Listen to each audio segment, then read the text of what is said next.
है आपके दिमाग में कि ऑब्जेक्शन कैसे डालें, जिसे हम इस क्लास में आगे समझने वाले हैं।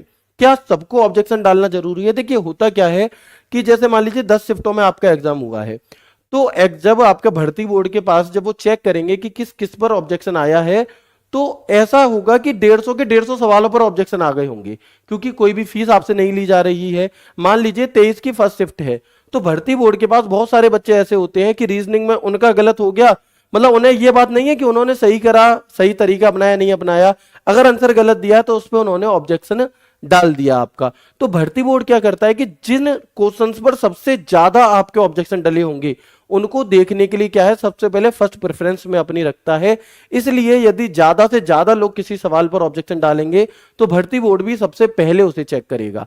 अन्यथा हर सवाल पर, जैसे मैंने आपको बताया 23 की फर्स्ट शिफ्ट, तो उनके पास 150 में से 150 सवालों पर ऑब्जेक्शन होंगे, जबकि सब तो गलत नहीं है, सवाल 2 ही 3 गलत है, लेकिन 2-3 सवाल ऐसे होंगे जिन पर 5,000, 10,000, 50,000 तक ऑब्जेक्शन होंगे। तो जब इतने ऑब्जेक्शन होंगे तो वो उसे ज्यादा गहनता के साथ पढ़ेंगे, ज्यादा अच्छे से चेक करेंगे। ठीक है, तो अगर सभी लोग ऑब्जेक्शन डालेंगे तो ज्यादा बेहतर रहेगा आप सभी के लिए। तो अगर आपने नहीं डाला है, कई बच्चे सोचते हैं अरे इतने लाख लोगों ने पेपर दिया है, कोई ना कोई तो ऑब्जेक्शन डाल ही देगा और मुझे नंबर मिल जाएगा, तो मैं क्यों ही डालूं।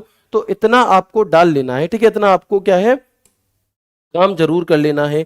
इसके बाद अगर हम ऑब्जेक्शन ना डालें तो भी नंबर मिलेंगे या नहीं, फिर भी नंबर मिलेंगे। यानी कि यदि किसी शिफ्ट में कोई सवाल गलत पाया जाता है किसी भी प्रकार से, तो उसका नंबर आपको मिलता है। ठीक है, चलिए, तो ये आपके तीनों डाउट क्लियर हो गए। अब हम आ जाते हैं अपने मेन उद्देश्य की तरफ कि हमें ऑब्जेक्शन आखिर डालना कैसे है। सबसे पहले आपको गूगल पर जाकर के सर्च करना है UPPRBP, यानी कि Uttar Pradesh police recruitment promotion board, जो आपकी भर्ती बोर्ड की वेबसाइट है। बस आपको ये लिख देना है UPPRBP। जैसे ही आप लिखेंगे आपके सामने ऐसा एक इंटरफेस खुलेगा, ऐसा एक पेज आपके सामने खुलकर आएगा। तो आप जैसे ही इस लिंक पर क्लिक करेंगे सबसे ऊपर वाली पर, इस पे, तो आप देखेंगे आपके सामने यहां पर नेक्स्ट पेज जो है वो खुलेगा इस प्रकार का। ठीक है, अब इस प्रकार का पेज खुलेगा तो यहां पर एक ऑप्शन होता है टॉप नोटिस करके। इस टॉप नोटिस में ही सबसे ऊपर आपको दिखाई देगा उत्तर प्रदेश पुलिस आरक्षी नागरिक पुलिस भर्ती के पदों पर सीधी भर्ती के लिए 23 से 31 अगस्त तक आयोजित लिखित की उसके ऊपर आपत्तियां दर्ज करने के लिए। यहां पर आपके सामने मोर लिखा है, इस मोर पर आप जैसे ही क्लिक करेंगे, इस मोर पर आप जैसे ही क्लिक करेंगे तो आपके सामने जो अगला इंटरफेस खुलकर आएगा वो कुछ ऐसा आएगा। जब इस इंटरफेस पे आप सबसे ऊपर देखोगे 13/9 की ये आपका एक नोटिस डला हुआ है, तो यहां पर आपको लिंक मिल जाएगी, है ना, कि आपत्तियां प्रस्तुत करने के लिए लिंक। जैसे ही आप इस नोटिस बोर्ड पर क्लिक करेंगे, यहां पर जैसे ही आप इस नोटिस बोर्ड पर क्लिक करेंगे तो आपके सामने जो नेक्स्ट इंटरफेस है वो खुलेगा कुछ ऐसा। अब इसमें आपको यहां पर क्लिक करना है कैंडिडेट लॉगिन पर। किस पर? कैंडिडेट लॉगिन पर आपको यहां पर क्लिक करना है।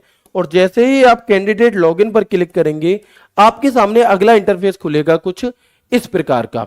तो इसमें आपको यहां पर अपना रजिस्ट्रेशन नंबर, जो भी आपका रजिस्ट्रेशन नंबर है वो आपको यहां पर फिल कर देना है। और यहां पर आपकी जो भी डेट ऑफ बर्थ है वो आपको फिल करके यहां पर साइन इन कर लेना है। ठीक है, वो आपको यहां पर अपना क्या है, साइन इन कर लेना है। अगर आप किसी कारणवश अपना रजिस्ट्रेशन नंबर भूल गए हैं, वैसे ऐसा नहीं होना चाहिए, लेकिन अगर भूल गए हैं तो फॉरगॉट का भी ऑप्शन यहां पर है। ठीक है, तो आप यहां पर जैसे ही साइन इन करेंगे तो आपके सामने फिर एक ऐसा इंटरफेस खुलेगा जिसमें यहां पर आपका नाम लिखा हुआ आ जाएगा, वेलकम फलाने, वेलकम दिखाने, जो भी XYZ आपका नाम है वो। ठीक है, और यहां पर जैसे कि ये किसी भाई का है। ठीक है जी, इसके बाद आप देखेंगे यहां पर अब आपको क्या करना है, आपको ऑब्जेक्शन डालना है। तो यहां पर सबसे ऊपर एक ऑप्शन है क्वेश्चन ऑब्जेक्शंस। क्या है?